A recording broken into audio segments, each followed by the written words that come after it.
ان کو دل میں بسا لیا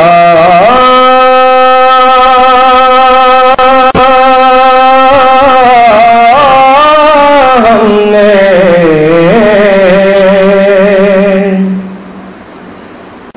دل مدینہ بنا لیا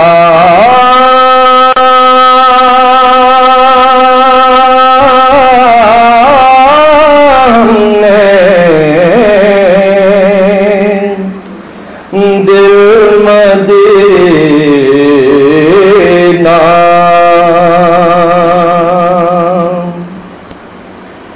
تاج ور بھی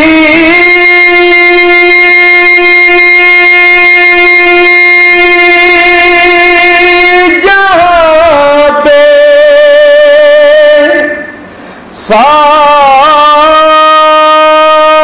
سائل ہے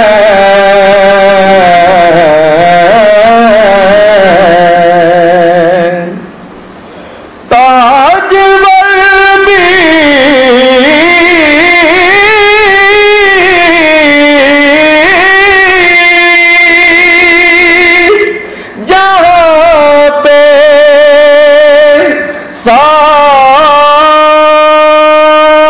سائل ہے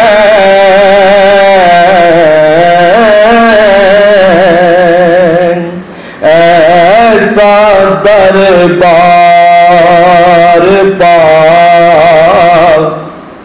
لیا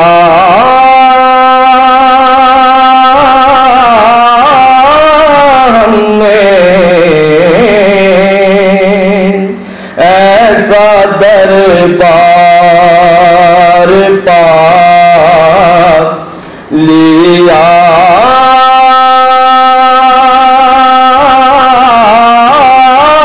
ہم نے دل مدینہ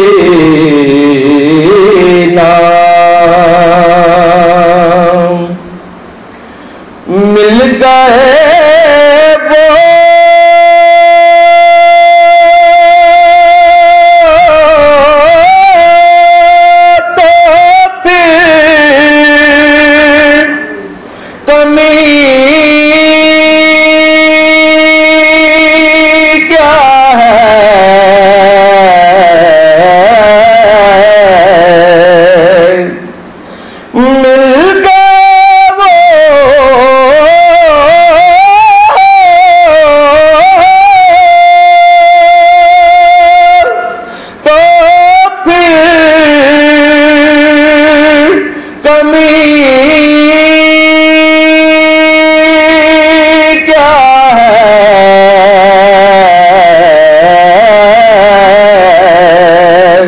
دونوں عالم کو پا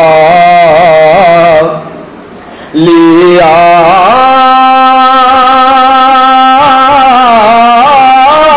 ہم نے دونوں عالم کو پا لیا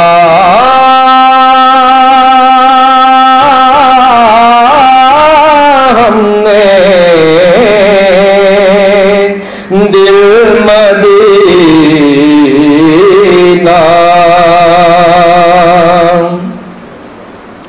ان کا ملنا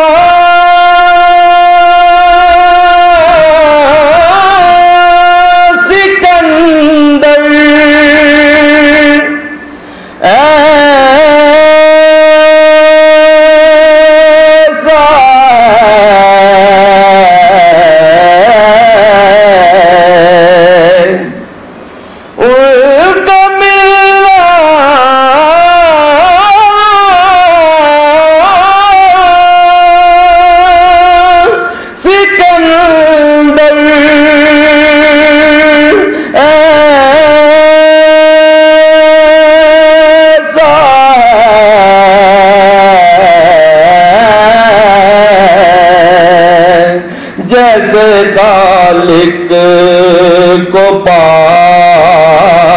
لیا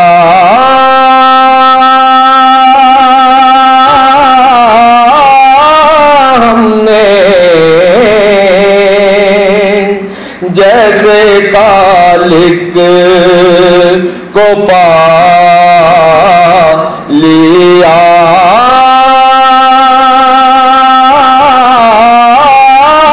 ہم نے، دل مدینہ۔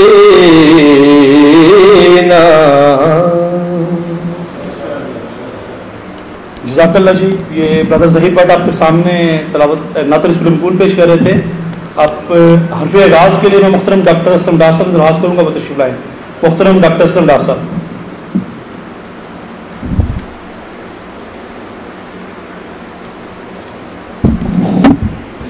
اعوذ باللہ من الشیطان الرجیم، بسم اللہ الرحمن الرحیم۔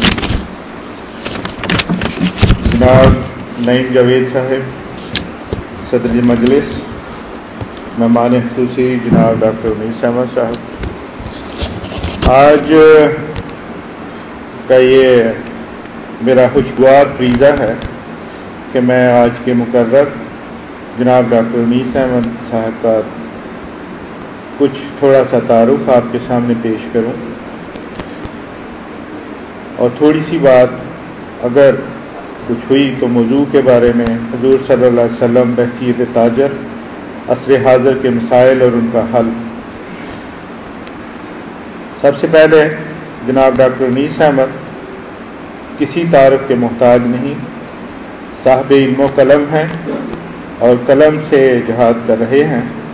ان کی ساری زندگی علم کی روشنی پھیلانے اور وہ بھی دین کے حوالے سے خصوصی اہمیت کی حامل۔ مختصراً ڈاکٹر صاحب نے پوسٹ گریجویشن کے بعد اپنا پی ایچ ڈی کا مقالہ یونیورسٹی آف ٹیمپل یونیورسٹی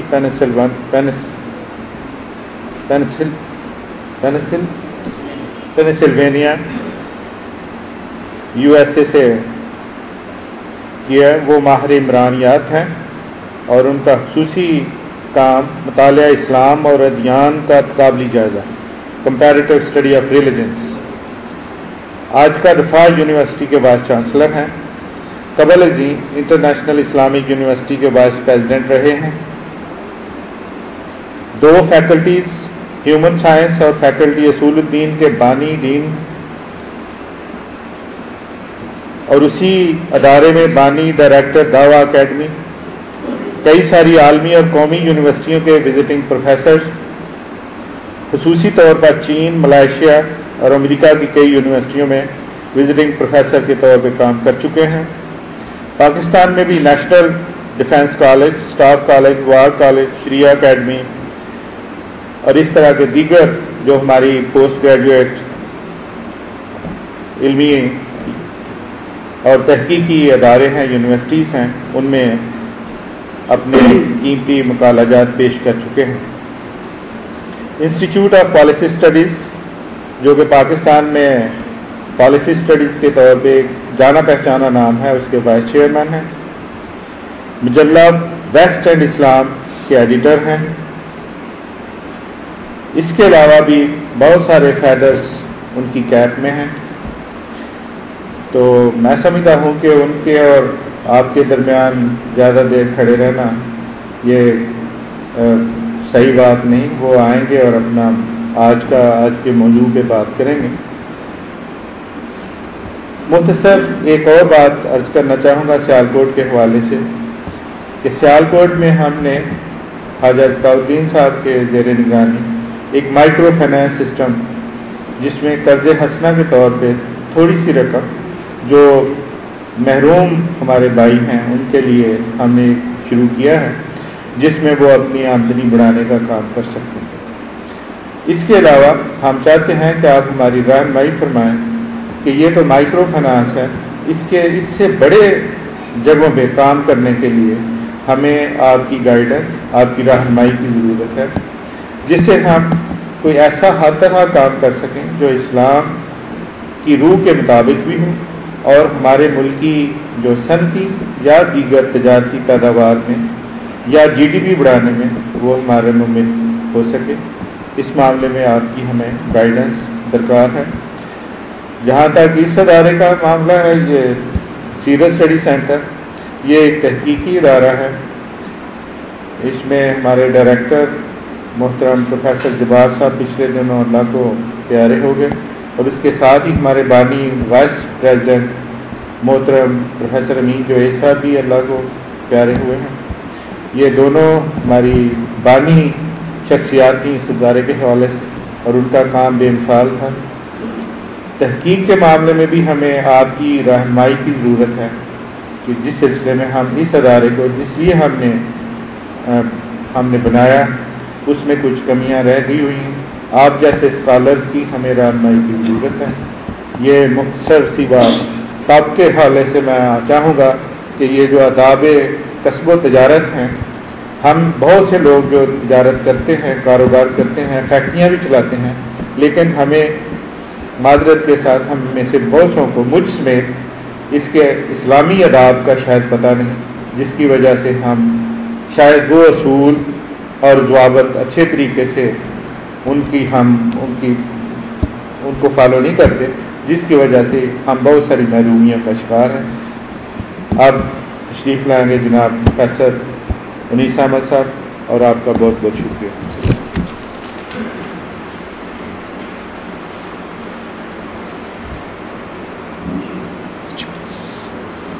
بسم اللہ الرحمن الرحیم. الحمدللہ والصلاة والسلام علی خاتم الانبیاء. رب اشرح لی صدری ویسر لی امری واحلل عقدۃ من لسانی یفقہوا قولی.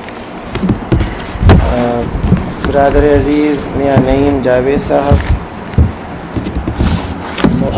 منتظمین سیرت سینٹر، معزز حاضرین، السلام علیکم ورحمۃ اللہ وبرکاتہ.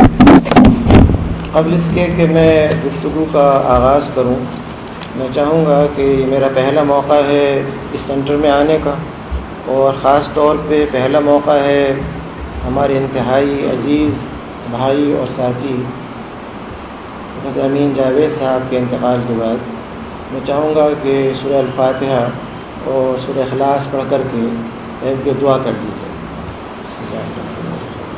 الحمد للہ رب العالمین الرحمن الرحیم مالک یوم الدین ایاک نعبد و ایاک نستعین اهدنا الصراط المستقیم صراط الذین انعمت علیہم غیر المغضوب ولا الضالین. بسم اللہ الرحمن الرحیم. قل هو اللہ احد اللہ الصمد لم یلد ولم یولد ولم یکن له کفوا احد. بسم اللہ الرحمن الرحیم. قل هو اللہ احد اللہ الصمد لم یلد ولم یولد ولم یکن له کفوا احد. بسم اللہ الرحمن الرحیم. قل هو اللہ احد اللہ الصمد لم یلد ولم یولد ولم یکن له کفوا احد. اللهم اغفر لنا وميتنا وشاهدنا وغائبنا وصغيرنا وكبيرنا وذكرنا وانثانا. رب اغفر وارحم وتوب علينا انك انت التواب. رب اغفر وارحم وتوب علينا انك انت التواب. صلی اللہ تعالی خلقہ محمد وعلی آلہ واصحابہ اجمعین برحمتک یا ارحم الراحمین. حضرات گرامی، جو موضوع مجھ کو دیا گیا ہے یہ ہے نبی کریم صلی اللہ علیہ وسلم بحیثیت، یہ اس میں کچھ ایکو ہے آواز میں، ذرا آواز کم کر دیں، اس میں ایکو ہے.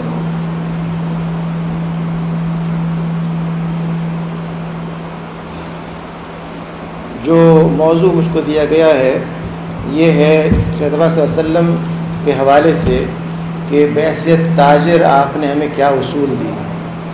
میں چاہوں گا کہ اس موضوع پر خاص طور پر اس حیثیت سے غور کیا جائے کہ تجارت بجائے خود کیا ہے، اور اس حوالے سے دنیا کے بے شمار مذاہب نے کیا طرز عمل اختیار کیا ہے. اگر دیکھا جائے تو انسان اپنی زندگی کو اور معاملات کو نہ صرف مذاہب میں بلکہ تمام معلوم تہذیبوں کے اندر دو حصوں میں بانٹتا ہے. ایک کا تعلق دنیاوی معاملات کے ساتھ، ایک کا تعلق روحانی معاملات کے ساتھ. چنانچہ وہ ہندوازم ہو، عیسائیت ہو، کوئی بھی دین ہو، ان سب کے اندر یہ کچھ آپ کا بیلنس ٹھیک نہیں ہے آواز کا، اس میں بہت ایکو ہے.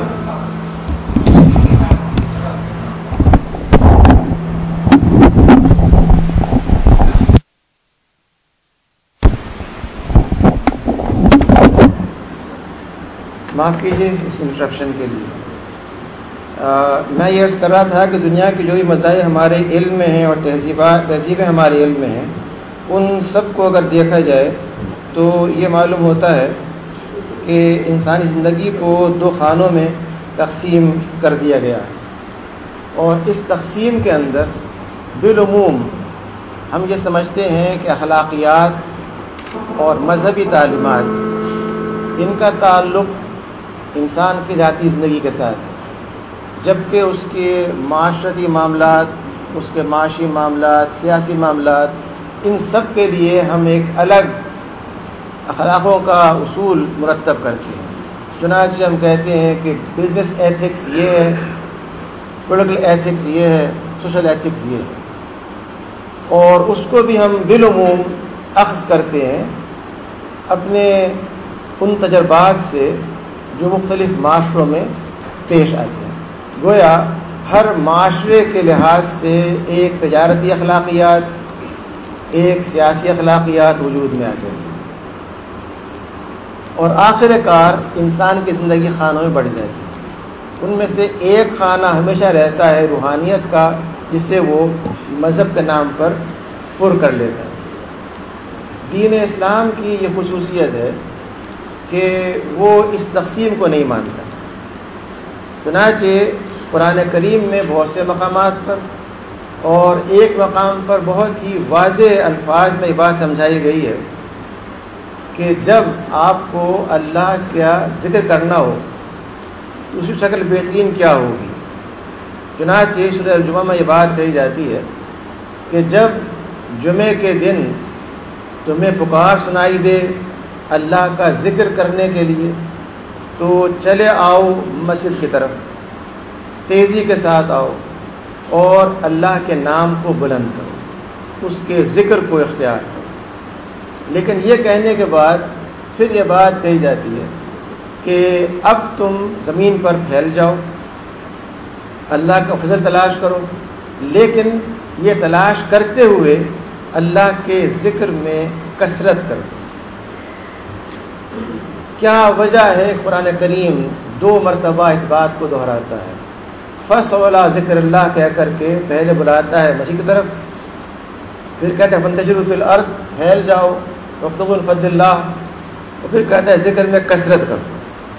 اگر غور کیا تو بات میں یوں آتی ہے کہ جس کام کے لیے آپ کو مسجد بلایا گیا تھا، اب اسی کام کے لیے آپ کو واقف دیا جا رہا ہے مارکیٹ پلیس میں، تجارت کے مرکز میں، فیکٹری میں، تعلیم گاہ میں، تاکہ وہاں جا کر کے آپ اس کام کو سر انجام دیں جو دنیاوی کام نہیں ہے بلکہ وہ آپ کا ایک دینی مطالبہ ہے.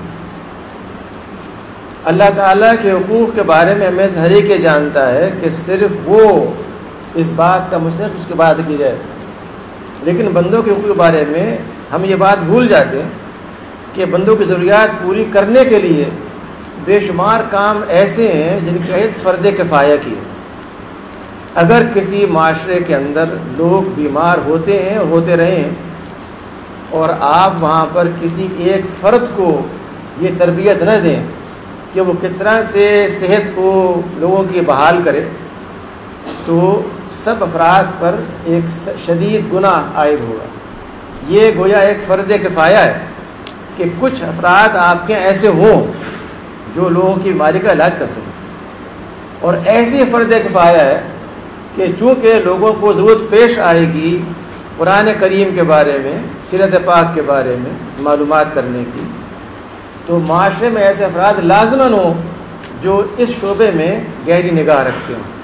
گویا تفقہ فی الدین، دین کے معاملات میں گہری نگاہ کے ساتھ علم حاصل کرنا، اس کو آگے پہنچانا، یہ کام محض کسی ایک طبقے کا نہیں ہوگا، بلکہ اس کے اندر وہ لوگ بھی شامل ہوں گے جو تاجر ہیں، جو طالب علم ہیں، جو سیاست کار ہیں، جو منتظمین ہیں اور جو دینی علوم کے اصول میں لگے ہوئے ہیں۔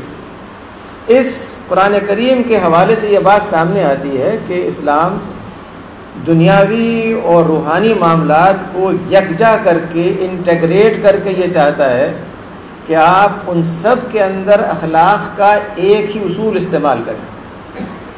جس رب کے سامنے آپ نے جمعے کے دن جا کر کے مسجد سر جھکایا تھا اور کہا تھا کہ آپ اعلیٰ ہیں، عظیم ہیں، بڑے ہیں، جب آپ مارکیٹ میں آتے ہیں یا آپ شہر میں پہنچتے ہیں تو وہاں پہ آپ کا رب کون ہے؟ کیا وہاں پہ آپ کا رب آپ کے کلائنٹس ہیں؟ کیا وہاں پہ آپ کا رب آپ کے ووٹرز ہیں؟ کیا وہاں پہ آپ کا رب آپ کا مفاد ہے؟ اگر مسجد میں یہ اعلان کیا گیا ہے کہ اللہ تعالیٰ آپ سب سے بڑے ہیں تو اس ذکر کا اظہار کرنا پڑے گا مارکیٹ پلیس میں بھی، سیاست کے مرکز میں بھی، اور گھر کے اندر بھی، یہ جانتے ہوئے کہ اسلام یہ چاہتا ہے کہ اس ذکر کو مسجد میں چھوڑ دیا جائے، اللہ سبحانہ و تعالیٰ کی یاد کو مسجد کا حوالہ کر دیا جائے، بلکہ وہ یاد آپ کے کاروبار میں، آپ کا سارے معاملہ آپ کے ساتھ رہے۔ اس سے یہ بات سامنے آئی کہ اسلام جو اخلاقی اصول دیتا ہے اس کے اندر ہم یہ تقسیم نہیں کر سکتے کہ میرا کاروبار دنیاوی ہے اور میری عبادت اللہ کے لیے۔ یہ ہماری ایک بڑی بھول ہے جو ہم نے اپنے ذہنوں میں قائم کر لی ہے۔ چنانچہ ہم یہ سمجھتے ہیں کہ بار بار عمرہ کر لینا، حج کر لینا، کچھ خیرات کر دینا، یہ تو اللہ کے لیے ہے، لیکن کاروبار کے اندر جو کاروبار کے اپنے طریقے ہیں انہی کو اختیار کیا جائے۔ سیرت پاک سے جو پیغام کو ملتا ہے اس حوالے سے وہ بہت ہی آسان اور عملی نوعیت کا، اور چونکہ امن علیہ السلام کا وہ دور جس سے ہم کہہ سکتے ہیں بحث ایک تاجر، وہ نبوت سے قبل کا دور ہے، بعد کا دور نہیں ہے، اس لیے ہم مزید کے ساتھ دیکھیں گے کہ اس میں کیا چیزیں ایسی ہیں جو ہماری اصول بن سکتی ہیں۔ دو چیزیں جو آپ میں سے ہر ایک کیل میں، یعنی آپ کے اس دور میں بھی جب آپ نبی نہیں ہوئے تھے، اس دور میں جو دو چیزیں آپ کی سب سے نمایاں تھیں وہ آپ کی صداقت اور امانت تھی۔ وہ افراد جو آپ کی مخالفت میں سب سے آگے تھے ان میں جرأت نہیں تھی کہ یہ کہہ سکیں کہ ان دو معاملات میں کوئی تجربہ غلط ہوا ہے، بلکہ ان میں سے ہر ایک نے ہمیشہ یہ کہا کہ آپ سے بڑھ کر کے امین، آپ سے بڑھ کے صادق کوئی فرق نہیں ہو سکتا۔ مجھے بتائیے کہ کیا یہ دو اصول وہ نہیں ہیں جن کی بنیاد پہ آپ دنیا سے کرپشن کو دور کر سکتے ہیں، آپ معیشت کی اصلاح کر سکتے ہیں، آپ گھر کی اصلاح کر سکتے ہیں، آپ ہر وہ کام کر سکتے ہیں جو آپ کو آگے بڑھانے والا ہو۔ اگر ایک سکہ کھوٹا ہوگا اس پہ آپ جتنا چاہیں ملمہ کر دیں، چمکا لیں، وہ کھوٹا رہے گا۔ اگر ایک بات سچی ہوگی آپ کو کتنی تلخ معلوم ہو اس کا اثر ہوگا۔ اگر ایک شخص یہ سمجھ لے کہ امانت محض پیسوں کا معاملہ نہیں ہے بلکہ امانت وہ ہر چیز ہے جو آپ کے سپرد کی گئی ہے، وہ ہماری زندگی کے لمحات ہوں، وہ ہمارے وقت کا استعمال ہو، وہ ہماری صلاحیت کا استعمال ہو، وہ ہمارے دولت کا استعمال ہو، ہر وہ چیز جو آپ کو دی گئی ہے، حتیٰ کہ آپ کی سماعت اور بصارت، آپ کیا چیز دیکھتے ہیں، کیا سنتے ہیں اور کیا کہتے ہیں، یہ ایک امانت ہے۔ اللہ تعالیٰ نے اگر آپ کو بولنے کی صلاحیت دی ہے اور آپ سے کہا جائے کہ آپ 20 منٹ بات کریں اور آپ 2 گھنٹے بات کرتے ہیں، امانت کے منافی ہے۔ اگر آپ سے یہ کہا جائے کہ یہ جو آنکھیں آپ کو دی گئی ہیں ان کا مقصد یہ ہے کہ آپ وہ چیزیں دیکھیں جو اخلاقی طور پہ اچھی ہیں، جو بری نہیں ہیں، ان کا استعمال کیا جائے ان تمام کاموں کے لیے اخلاقی طور پہ برے ہیں، امانت کے خلاف کام کیا جا رہا ہے۔ اگر تعالیٰ نے ہم کو ذہن دیا ہے، سوچنے کی صلاحیت دی ہے، اس فکر کو ہم استعمال کرتے ہیں غلط راستوں کے لیے، امانت کا منافی ہے۔ گویا اگر صرف ان 2 بنیادی اصولوں پر جو اصول نہیں ہیں بلکہ جو عمل کے طریقے ہیں، جو ایتھکس ان پریکٹس ہے، جس کو کہ آپ نے عمل کر کے دکھایا ہے، اگر ان دو چیزوں کو سمجھ لیا جائے کہ یہ بنیاد تجارت کی، تو پھر وہ تجارت کبھی خراب نہیں ہو سکتی، کرپٹ نہیں ہو سکتی۔ میں چاہوں گا کہ اس حوالے سے ایک بنیادی بات آپ کے سامنے رکھوں، اور وہ یہ ہے کہ ہم نے عام طور پہ تجارت کو قید کر دیا ہے ان معاملات کے ساتھ جن میں انٹرپرینیورشپ، انویسٹمنٹ، رسک مینجمنٹ، نفع کا میکسیمائزیشن، یہ وہ تصورات ہیں، یا ایچ آر مینجمنٹ، جنہیں ہم سمجھتے ہیں کہ اگر ہم نے یہ کر لیا تجارت بہت کامیاب ہو جائے گی۔ قرآن کریم نے اس اصطلاح کو وسیع معنی میں استعمال کیا، جہاں وہ یہ کہتا ہے کہ اللہ کا فضل تلاش کرو تجارت کے ذریعے، بیع کے ذریعے، انویسٹمنٹ کے ذریعے، وہاں وہ یہ بھی کہتا ہے کہ ایک تجارت ایسی بھی ہے جس میں کوئی نقصان ہو ہی نہیں سکتا۔ یہ تجارت وہ ہے جس کے اندر ایک اہل ایمان اللہ تعالیٰ سے